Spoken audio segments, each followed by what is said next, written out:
it'll start to move and fold up, and that's because it's moving some ions in the cells in the same way that your muscles move ions to make your muscles fold up. Is it possible that plants have intelligence? Could they be more like humans than we thought?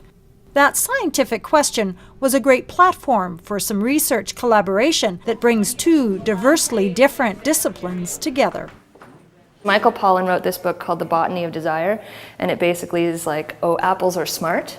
Apple trees are smart because they made themselves delicious so that we would eat them and spread them. It comes out of my own PhD research in part, and I look at representations of plants in literature, specifically plant people or plant minds, plant brains.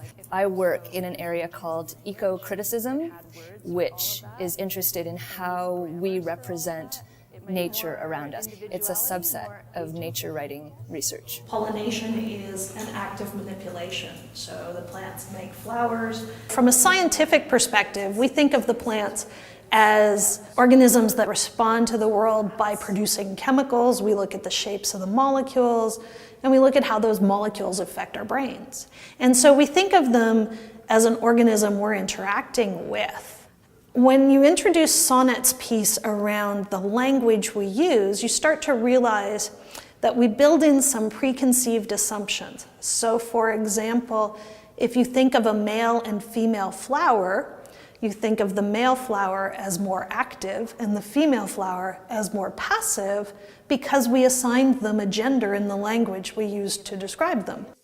All My Relations is a way that a lot of Indigenous folk refer to one another, and when they're speaking about all my relations, they are including plants. The students are using what they've learned about modernism and thinking outside the box artistically to think even further outside of arts and engage with science and think about how we represent plants. I hope to see presentations or writing that takes the idea of plants' consciousness or behavior seriously. And there are so many different ways to do that. They could draw a plant as animated, they could interview a plant, they could do a plant sculpture that suggests that a plant is like us. I'm just really looking forward to seeing what they create because I know that they can take it in all kinds of different directions. To better inform their research, LeBay's students took in a guest lecture by Professor Susan Murch to better understand plant science and apply it to their literary endeavor. Our initial idea was whether or not a plant recognizes the things around it and if it can dictate literature. So we're going to create some data-less poems that are going to be dictated by the plant. I feel that I've learned a lot personally about just plants in general and what they can recognize and how they do grow. So I think that's been really interesting for me.